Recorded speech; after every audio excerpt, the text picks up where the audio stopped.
The morning sun streamed through the towering glass windows of Blackwood International, casting long shadows across the polished marble floors.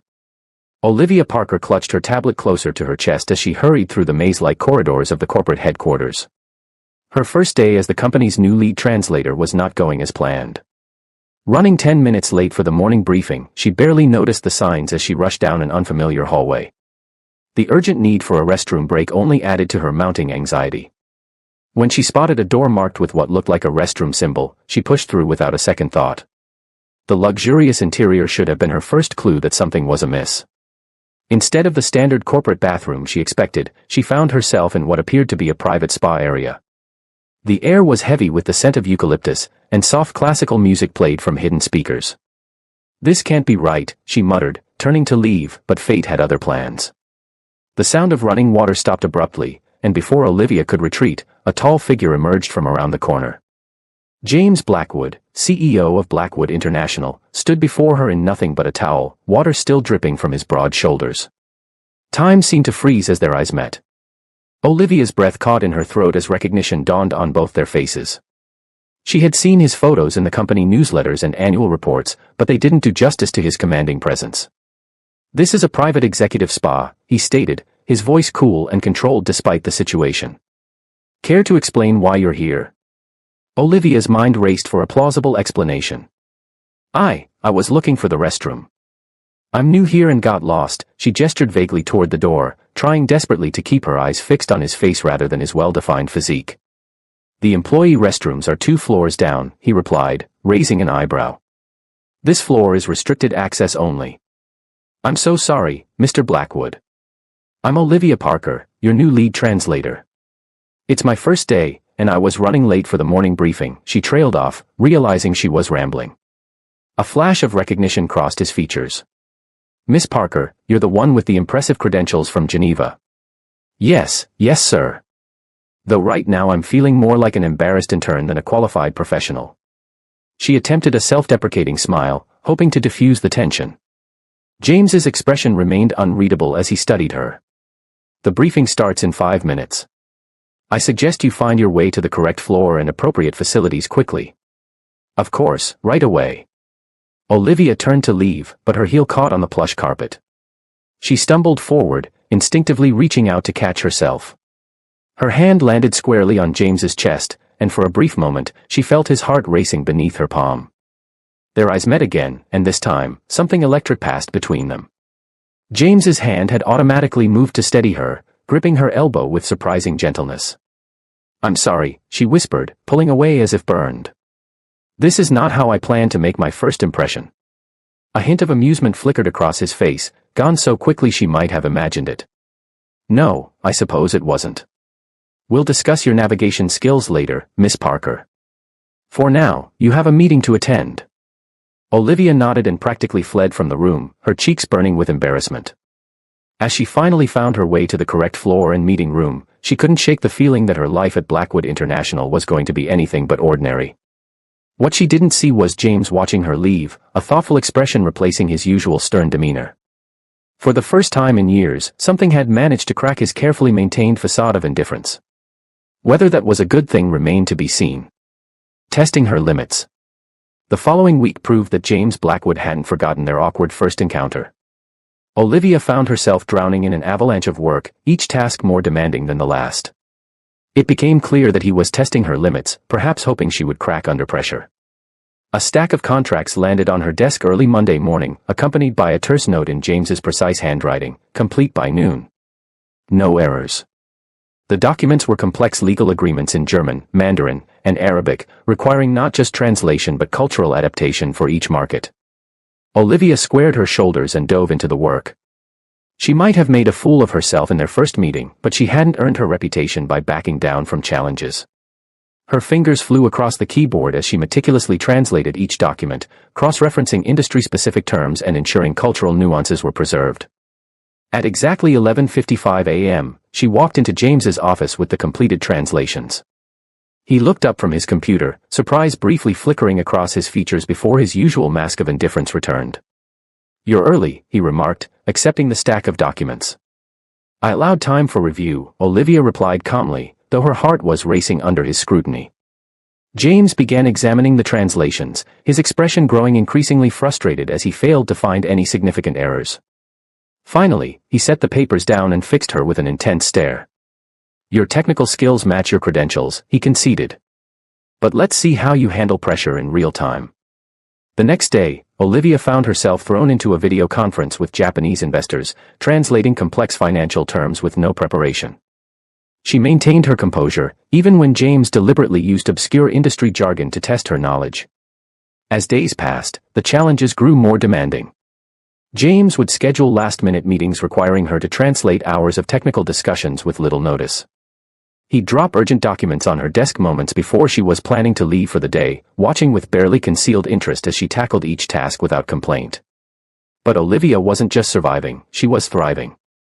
Her quick wit and adaptability began to earn respect from other executives, who noticed how she could seamlessly switch between languages while maintaining the nuanced meaning of complex negotiations. One particular afternoon, during a crucial meeting with German investors, James was surprised to hear Olivia not just translating his words but subtly improving them. She added cultural context and smoothed over potential misunderstandings before they could arise, all while maintaining the essence of his message. After the meeting, he called her into his office. Olivia entered, expecting another impossible task. Instead, she found him standing by the window, his usual stern expression replaced by something more contemplative. "You changed my phrasing during the meeting," he stated, turning to face her. "I adapted it for cultural context," she corrected. The direct translation would have seemed too aggressive to German sensibilities. "I maintained your message while ensuring it would be received as intended." A ghost of a smile touched his lips. Most translators wouldn't dare take such initiative. "Most translators haven't accidentally walked in on their boss in a private spa," she replied before she could stop herself. "I figured my career here couldn't get more precarious." To her astonishment, James actually chuckled. The sound was rich and warm, completely transforming his usually severe features. For a moment, Olivia caught a glimpse of the man behind the corporate mask, someone younger and more approachable than his reputation suggested. "You continue to surprise me, Miss Parker," he said, his voice softer than she'd ever heard it. Their eyes met, and that same electric tension from their first encounter crackled between them. Olivia felt her breath catch as she noticed details she'd been trying to ignore, the way his shirt stretched across his broad shoulders, how his eyes weren't just brown but flecked with gold, the subtle scent of his cologne. The moment was broken by his phone ringing. James turned away to answer it, his business persona snapping back into place. Olivia took the opportunity to retreat, but as she reached the door, his voice stopped her. "Miss Parker," she turned back. "Yes. Good work today." The words were simple, but coming from James Blackwood, they felt like high praise. As Olivia walked back to her desk, she couldn't help but smile. She was beginning to understand that James's tests weren't just about proving her professional worth, they were his way of keeping people at a distance. The question was, how long could he maintain that distance when she kept exceeding his every expectation? The answer would come sooner than either of them expected, bringing with it revelations that would shake the foundations of their carefully maintained professional relationship. The Charity Gala. The annual Blackwood International Charity Gala transformed the company's austere headquarters into a glittering wonderland. Crystal chandeliers cast rainbow reflections across the marble floors, and the air hummed with classical music and quiet conversation. Olivia stood near the refreshment table, feeling somewhat out of place in her midnight blue evening gown. Her role tonight was to assist with international guests, but so far, the evening had been quiet. She watched as James worked the room, moving from group to group with practiced ease. He looked particularly handsome in his tailored tuxedo, though she noticed the slight tension in his shoulders that betrayed his discomfort with such social occasions. Everything changed when the waiters began circulating with champagne trays. Olivia observed as James's entire demeanor shifted, his jaw tightened, and his knuckles turned white around his water glass. When a waiter approached him with champagne, he recoiled so subtly that most wouldn't have noticed, but Olivia did. She watched as he excused himself from his current conversation and slipped out onto the balcony. Without really thinking about why, she followed him. The night air was cool and carried the scent of blooming jasmine from the corporate gardens below. James stood at the railing, his back rigid, his breathing slightly uneven. He didn't turn when she approached, but she knew he was aware of her presence. "You should be inside," he said, his voice rougher than usual. "There might be guests who need translation." "They can wait," Olivia replied softly. She moved to stand beside him, careful to maintain a professional distance. What is it about champagne? He turned to her sharply, surprise and something like fear flickering across his features. You noticed that? I notice a lot of things about you, she admitted. It's part of my job to read people, to understand what's not being said. James was quiet for so long that she thought he wouldn't answer. When he finally spoke, his voice was distant, as if coming from somewhere deep in the past. 5 years ago, I was at a gala much like this one. My wife Rebecca was there, and our daughter Emma. He paused, his hands gripping the railing. We were celebrating a major merger. Everyone had champagne. I was giving a toast when we got the call. There had been an explosion at one of our research facilities. Olivia's heart clenched as she began to understand. Your family. They found evidence of sabotage, a rival company trying to steal our research data. The explosion was meant to be a distraction, but something went wrong. His voice cracked slightly. I was here, raising a champagne glass, while my family was. He couldn't finish the sentence. Without thinking, Olivia reached out and placed her hand over his on the railing. His skin was cold, but he didn't pull away. That's why you push everyone away, she said softly. Why you test people so hard. He turned to look at her, and in the moonlight, she could see the raw pain in his eyes. The merger partner turned out to be behind it all. Someone I trusted, someone I considered a friend.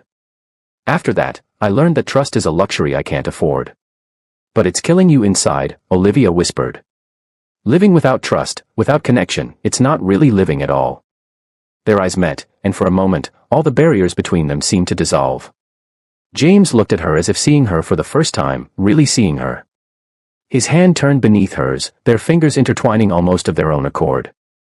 How do you do that? He asked, his voice barely audible. Do what? See through every wall I put up.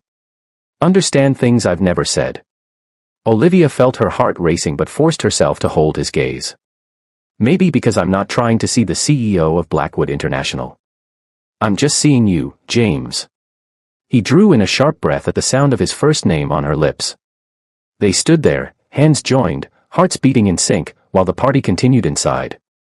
It was a moment of perfect understanding, of walls crumbling and truths being revealed.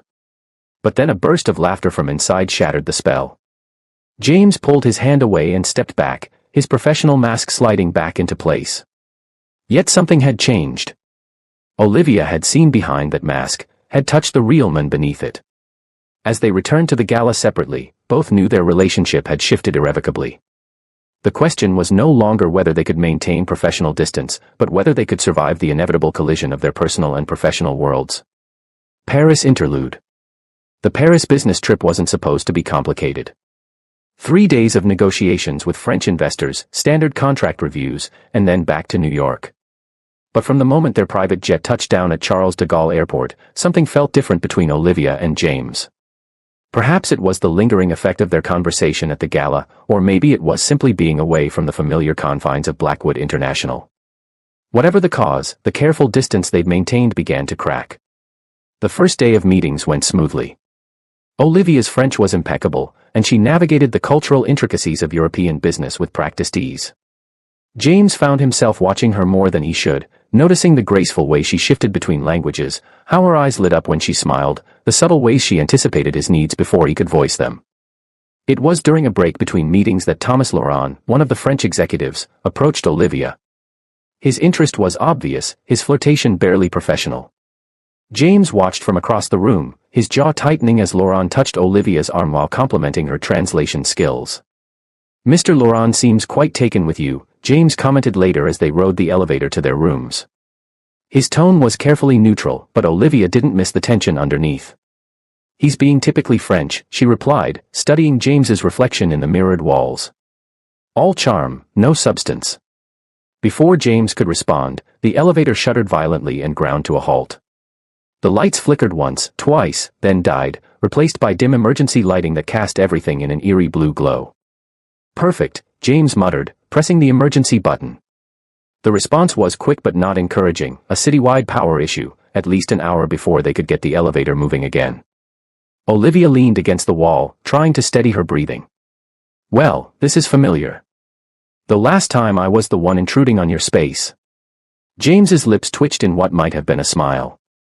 You've certainly made a habit of ending up in enclosed spaces with me. At least you're fully dressed this time, she quipped, then immediately blushed. I'm sorry, that was inappropriate. You apologize too much, he said softly, moving to stand beside her. The elevator suddenly felt much smaller. They stood in comfortable silence for a while, but Olivia could feel the tension building. There were too many unspoken words between them, too many moments of almost something that never quite materialized. Why did it bother you? She finally asked. What? Laurent. The way he was flirting with me. I saw your expression. James turned to face her, his eyes intense in the dim light. You know why? Do I? Her heart was pounding so hard she was sure he could hear it. He moved closer to her, close enough that she could feel the heat radiating from his body. Ever since the day you walked into the spa, you've been breaking down every wall I've built. And the most infuriating part is that you don't even seem to realize you're doing it. James. She breathed, but he wasn't finished. I tried to push you away. Gave you impossible tasks, tested your limits, looked for any flaw that would give me a reason to keep my distance. But you exceeded every expectation. You saw through every defense. And now, she whispered. Instead of answering, he reached up and traced her cheek with his fingertips. Olivia's breath caught at the tender gesture. This was James Blackwood, the man who never showed weakness, never revealed emotion, yet here he was, looking at her with such raw vulnerability it made her heart ache. I haven't felt anything for anyone since I lost my family, he admitted quietly. I didn't want to. It was easier to be numb, to focus only on the company, to keep everyone at arm's length. But you. He drew in a shaky breath. You make me want to feel again, and that terrifies me. Olivia reached up and covered his hand with hers, holding it against her cheek. Being scared of feeling doesn't mean you stop feeling. It just means you're brave enough to recognize what you're risking. The space between them seemed to disappear. James's free hand found her waist, drawing her closer. Olivia's fingers curled into the lapels of his suit jacket. They were breathing the same air, sharing the same heartbeat. The final test. The merger negotiations were supposed to be routine. Blackwood International was acquiring a smaller tech company, and everything had been proceeding smoothly. But as Olivia sat beside James in the conference room, something felt off about the way the other company's CEO, Richard Morrison, kept smirking during the discussions. Their dinner in Paris had changed everything between them. Though they maintained strict professionalism at work, only subtle glances and brief touches betrayed the depth of their growing connection. But today, that connection would prove more valuable than either could have imagined. As Morrison presented his company's financials, Olivia noticed something in his German correspondence that made her blood run cold. She had been translating documents all week, and certain phrases kept appearing in different languages, phrases that seemed innocuous unless you knew what to look for. While translating Morrison's words into Mandarin for the Chinese investors present, Olivia carefully passed a note to James, need to speak privately. Urgent. James's expression didn't change, but he called for a brief recess. In his private office, Olivia's hands trembled as she spread out the documents. The coding in these contracts, she explained, pointing to specific phrases in different languages. They're similar to what investigators found in the documents from 5 years ago. The ones from the merger that.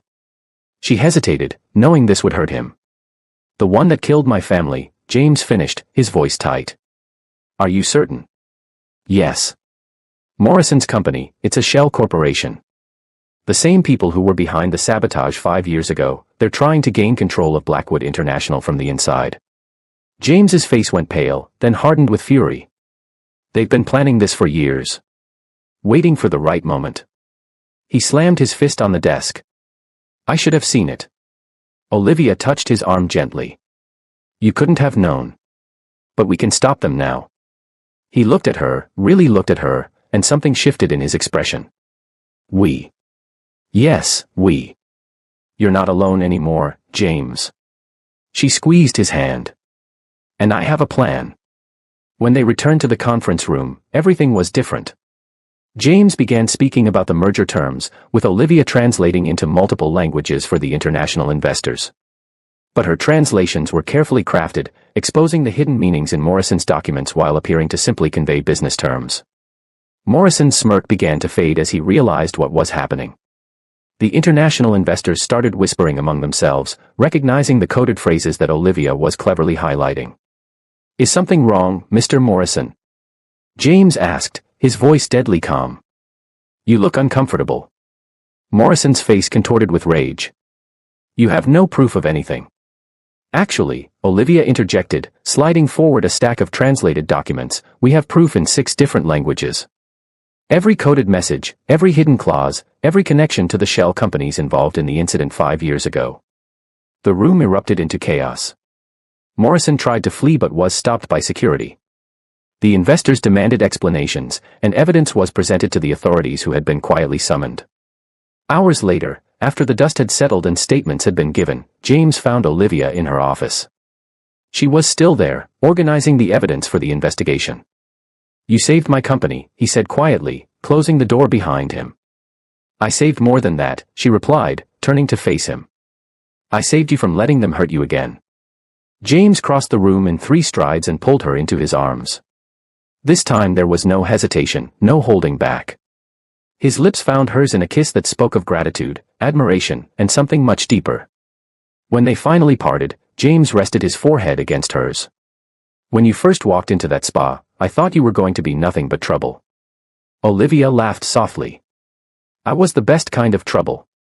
His expression grew serious. "I spent 5 years building walls, convinced that letting anyone close would only lead to more pain. But you didn't try to break down those walls. You simply showed me that it was safe to open the door." "And now," she asked, her heart racing. "Now I'm done hiding. Done being afraid to feel." He cupped her face in his hands. "I love you, Olivia Parker. Not just for saving my company, but for saving me. For showing me that trust isn't a weakness and that love is worth the risk." Tears shimmered in Olivia's eyes. "I love you too. All of you, the stern CEO, the wounded man, the person you're becoming who isn't afraid to feel anymore."